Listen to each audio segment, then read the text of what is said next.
What's up guys, welcome back to my channel. If you're new here, my name is Julia and today's video has been highly requested, but I totally understand why, because I personally find this stuff so freaking fascinating and I love hearing from other people's experiences. But we're basically going to be doing like a deep dive into my tips and tricks and what worked for me in terms of having a successful cut or like weight loss phase slash fat loss phase, because as of yesterday I actually reached the goal weight I set for myself, so I figured this is the perfect time to sit down and film this video. And I just want to preface, I am not at all saying that you all need to do these things if you want to lose weight, lose fat, or get to your goal weight. I'm just sharing my own experience, what worked for me, because I know a lot of you are curious about it. Maybe it'll work for you, maybe it won't. Everyone is totally different, but there is one universal thing that will definitely work for everyone. It's scientifically proven, and we will get to that. But I also want to mention that I am a NASM certified personal trainer. I studied sports nutrition in college, and I have an incredible relationship with food and exercise. Like, I'm truly blessed. I have the best relationship possible, and I really set this goal weight for myself as like an experiment. I think it is so fun to see the effects that food and nutrition has on your body and your body composition. So that's really what sparked my interest in setting this goal weight and trying to lose a certain amount of weight, certain amount of body fat, and I had a whole lot of fun with it. So I'm ready to share my tips and tricks with you all. And just for some context, I want you guys to understand that this was a very slow and steady process. I didn't want a quick fix because I didn't want to lose the weight and then just put it all back on. I wanted something that was slow and steady, realistic, maintainable, sustainable, and gave me lasting results. And I can confidently say that I achieved that, and I feel incredible. Like, I truly feel amazing, so energetic, so fit, functional. I feel healthy. I feel amazing. And I felt great before too, but like I said, I wanted to kind of experiment with this weight loss and fat loss, and I honestly loved it. So my first weigh-in was actually on August 22nd, and from that weigh-in, I set my goal weight. And in total, my goal weight was only 8.6 pounds less than what I weighed in on August 22nd. So nothing drastic by any means. I keep things very simple. I set small goals and then I work slowly and steadily towards them. So yesterday on November 6th, I actually got that goal weight when I weighed in, and then I weighed in at that exact same weight this morning. So in total, that's about 10 and a half to almost 11 weeks. And I'm sure some of you just heard that and are like, holy cow, that is so freaking slow. 10 to 11 weeks for only 8.6 pounds lost. But in all honesty, that is the maintainable way to do it. The gold standard, or like the recommendation for lasting weight loss, is to aim for about half a pound to a pound of weight loss per week. That way you will get those maintainable, sustainable, lasting results. If you're losing any more than that per week, it tends to not be as sustainable. You tend to not be able to keep that weight off. And also understand that it is totally normal for your weight to fluctuate day to day and week to week. It's not always just going to be a consistent decrease. So understand those things and trust the process. All right, last few things I want to mention before I get into my real tips and tricks. I just want you guys to know that I am not crazy strict with anything in my life, because I truly do think it is all about finding that healthy balance. So when it comes to weight loss, obviously I did track in the beginning. You guys saw a lot of my full days of eating. In some of those, I even did share my macros, but I really haven't been tracking the last like month, 2 months of this weight loss journey, just because once you track for a little bit, you get a really good understanding of what you're putting in your body. And I'm a creature of habit. I eat pretty much the exact same thing for breakfast and lunch and snacks every single day. It's just my dinners that I kind of switch up. So once I realized where I was at, like calorie wise and macro wise, after breakfast, lunch, and snacks, I just kind of stopped tracking. If I was introducing new foods for dinner sometimes, I would occasionally track that just to know what I'm eating, what I'm putting in my body. But I really did stop tracking the last 2 months of this, and I still found success, but I am very aware of what I'm eating and very mindful of what I'm eating. But like I said, I'm not crazy. I don't track it all when I go to my grandparents, and that is a weekly occurrence, if not 2 times a week. And they're Italian, so it's like a 7-course meal every time we're there. Food is just Italians' love language, and I love that. Like, I am such a foodie, so I never track when I'm there.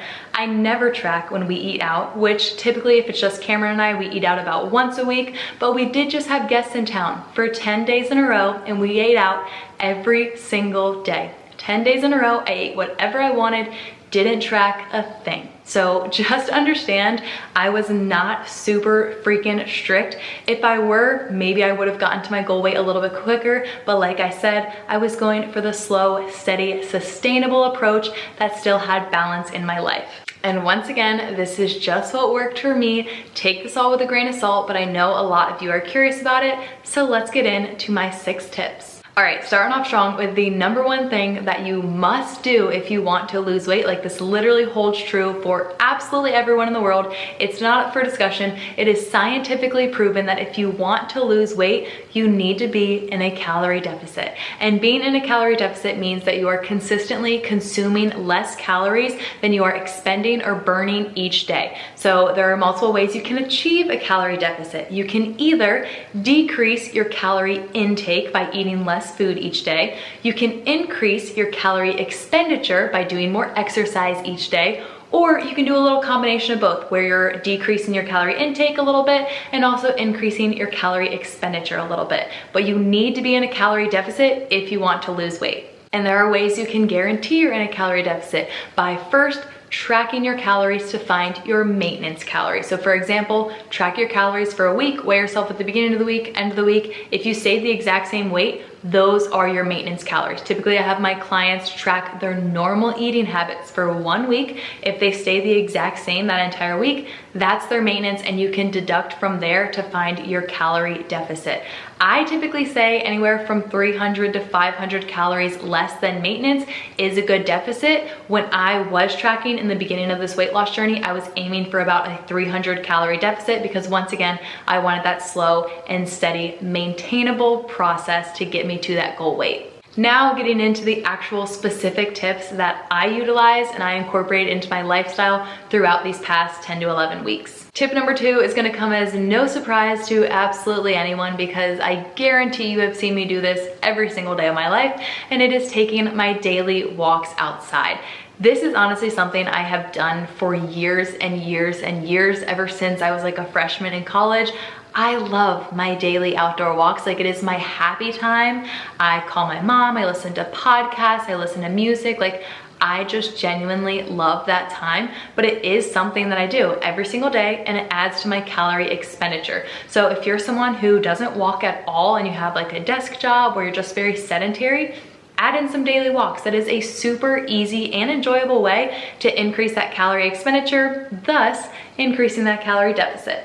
Tip number 3 that worked for me is strength training 4 times a week. This has always been a constant in my lifestyle as well. I have dabbled with a few other splits, but pretty much since moving to Florida, I have had a 4-day resistance split. However, I used to have a 5th full body kind of like strength HIIT workout. I took that out completely. I now just strength train 4 days a week. 2 of those days are upper body and 2 of those days are lower body. My lower body days tend to be a whole lot longer than my upper body days, but that also has to do with the aesthetic goals that I have. I obviously want to build my legs and my butt, and I'm really not too concerned about building my upper body just because it's already pretty big from gymnastics. But I do focus on strength training 4 times a week. Nothing super high intensity in there. I'm really focusing on pushing myself with the weight selection, focusing on my form, mind-muscle connection, like really just focusing on that strength. All right, going right off of that, tip number 4 is actually something that is new that I started incorporating when I started this weight loss journey about 10 to 11 weeks ago, and that is the ever so popular 12-3-30 incline walk, which is so freaking hard. Like, I would personally rather run for 30 minutes straight than do 12-3-30. I do make it a little bit harder than it has to be because I typically walk at about 3.5 miles per hour, but I'm a fast walker, so 3 is just way too slow. But it is hard. And since my upper body days are my shorter lifts, I usually just tack this on to the end of my upper body. I lift for about 30 to 40 minutes, and then I hop on the treadmill do the 12-3-30, and I am drenched in sweat by the end of it. But the incline walking is actually really good for maintaining your muscle while burning and utilizing fat. So I have loved incorporating that at the end of my upper body days, and I truly think it has contributed to my increased calorie expenditure and aiding in weight loss. And going along with exercise, tip number 5 is probably gonna shock some of you, but once again, it's just what works for me, and that is actually adding more rest and recovery to my weekly split. Saturdays used to be those full body, strengthy HIIT workouts that I was talking about, but like I said, I totally took those away, and I've just been doing a long 5-mile walk on Saturdays. Like, that is it. And then Sundays are my actual rest day. They've always been my rest days, and Wednesdays are another active rest day for me. I used to do sprints on these days, maybe some Pilates, kind of just whatever I was feeling, but I've really learned to listen to my body. Typically my body needs a rest, and I just do a long walk, maybe go to the pool for a swim, and my body has been loving this more like restorative movement, more recovery based, and just more resting in general. I've also found myself like way more able to just chill. Like, I have always been someone who needs to be doing something at all times, but I've really been listening to my body, like I said, and I've been very mindful of what I'm doing, and I'm just like, Julia, just chill, just relax. And it has worked wonders. So maybe if you're like me and you're very go, go, go, go, go, need to be doing something at all times, maybe that's a little bit stressful on your body. So just chill, just relax. But once again, that's just me. All right, finishing strong with tip number 6, which is all about nutrition. Probably the hardest piece of the puzzle and goes hand in hand with that calorie deficit. But once again, please understand that I am speaking from my own experience and how I personally found success. I also feel like it's important to mention that I am a total nerd when it comes to nutrition, hence why I studied it. I am so fascinated by the science behind it, and I think it is so cool that you can manipulate different components to get different outcomes. So needless to say, this part of the whole weight loss journey was actually really fun for me. And when I first sat down and looked at my diet and my nutrition, I obviously had to manipulate my calories to put myself in a calorie deficit. So like I said before, about a 300 calorie deficit, that's what worked for me. That's what really gave me that slow, steady, maintainable weight loss that I was looking for. I do want to mention, if you are consistently in a true calorie deficit, it is totally normal to feel hungry. Like, it's expected actually. You are giving your body less calories than it's used to, so of course you are going to feel hungry. I get used to that. I am perfectly fine with feeling hungry. However, I hate feeling like I don't have energy. I hate feeling lethargic because I'm someone who loves to be go, go, go, doing things at all hours of the day. Like, I need my energy, and I'm very high energy. So this is where I really had some fun manipulating my macros. I know that the body and the brain's preferred and primary fuel source, energy source, are carbohydrates. So I was like, let's play around. Let's increase those carbs, because I thought back to little Julia.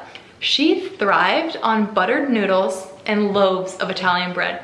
Like, loaves. I would literally eat a loaf of Italian bread every single night at dinner with some buttered noodles, maybe some veggies here and there, maybe some protein here and there, but I really thrived on pasta and bread. It got me through my 4.5-hour gymnastics practice every single day. So I was like, let's increase the carbs. Let's see how my body responds. And I do eat carbs anyway, like before increasing them. I've always eaten carbs. I'm Italian. You can't take bread and pasta away from me. I do try to stick to whole foods other than bread and pasta, but I was like, let's increase those carbs. I'm thriving. I feel absolutely incredible. I took my protein down a tiny, tiny bit. I still eat a very adequate amount of protein. Don't get me wrong. You need protein in order to maintain the muscle you have on your body. That's another thing I should have mentioned when I was talking about strength training. Another reason it's so important to strength train when you're trying to lose weight and lose fat is because it maintains your muscle, and it actually speeds up your metabolism when you have more muscle on your body. So protein is super important. Strength training is super important, but what really worked for me was kind of keeping my protein where it was, decreasing it a little tiny bit, increasing those carbs, and cutting back on fat a little bit. That macro split just really works for me since my body thrives on carbs. But that's just me. Other people's bodies could be completely different. But if someone ever tells you you need to cut out carbs completely, do not listen to them, because like I said, the body and the brain's primary and preferred fuel source are carbs. They physically need them in order to function, and I just get so much energy from them. I eat my bagel in the morning and I'm like, wow, I could literally run a marathon right now. Like, my body just loves them. So I'm taking full advantage of how my body responds to them, and I am absolutely loving it. I feel incredible and I feel so energized. I'm also paying attention to my water intake, just like always. And then when it comes to snacking, I'm choosing lighter options. So typically any type of fresh fruit or celery, carrots, and hummus, something a little bit lighter just so it's a tiny bit more like calorie friendly, if you want to call it that. But that's what has been working for me. And like I said, I feel incredible.